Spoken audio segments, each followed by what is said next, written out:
Live. Breaking news from News Channel 3.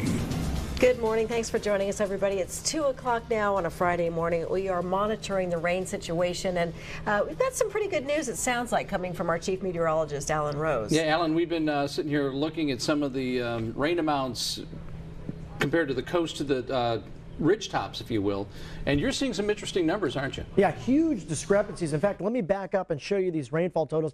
I just put this together. This is thus far, but it's been changing pretty quickly, even though I only did it about 10 minutes ago. The Refugio Pass, nearly 2 inches of rain over the past 24 hours. The San Marcos Pass, over 1.75. Look at the difference, though, comparing those to the coastal areas. Montecito and Santa Barbara down by the ocean, both have seen less than 0.2 of an inch.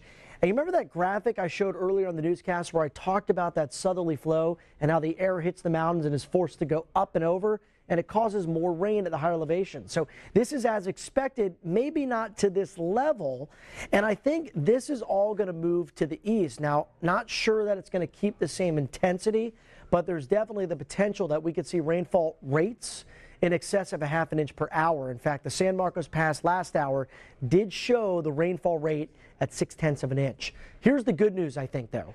Notice how we're not seeing any yellows or oranges or reds on the live storm tracker radar. Here's the position of the front. It's going faster than the models have indicated. In fact, we're already drying out across northern SLO County. You can see central and southern SLO County are under a flood advisory for about the next 30 minutes. So minor flooding in and around area roadways and streams can be experienced. And also the Alamo fire burn area, they might experience some minor mud and debris flows. We also have this flood advisory now in effect until 4:15 for the Gaviota coastline, the Refugio Pass, and the San Marcos Pass. It does not include the Thomas fire burn zone yet, but it does include the Sherpa and the Whittier fire burn areas.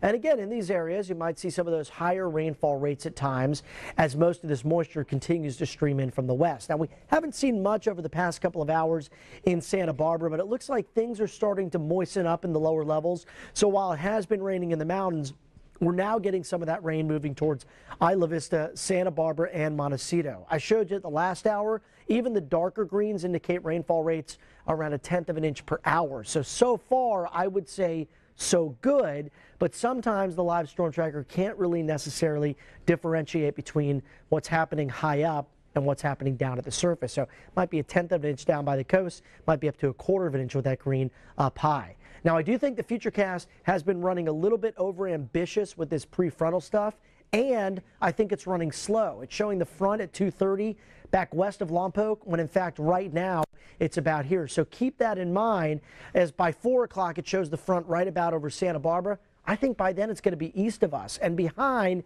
that main band of maybe a quick brief period of moderate to heavy rain, things are going to start to quiet down. So I'm thinking in Santa Barbara between now and about 4 or 5 a.m., that's when we'll probably see the most steady, persistent rain. And remember, just because you're in Santa Barbara and it's not doing much here, it could be raining more up in the mountains. I just showed you that graphic, CJ and Beth, indicating that it's rained about 10 times as much on the San Marcos Pass as it has already tonight in Santa Barbara and Montecito. Pretty big difference there. Send it back to you.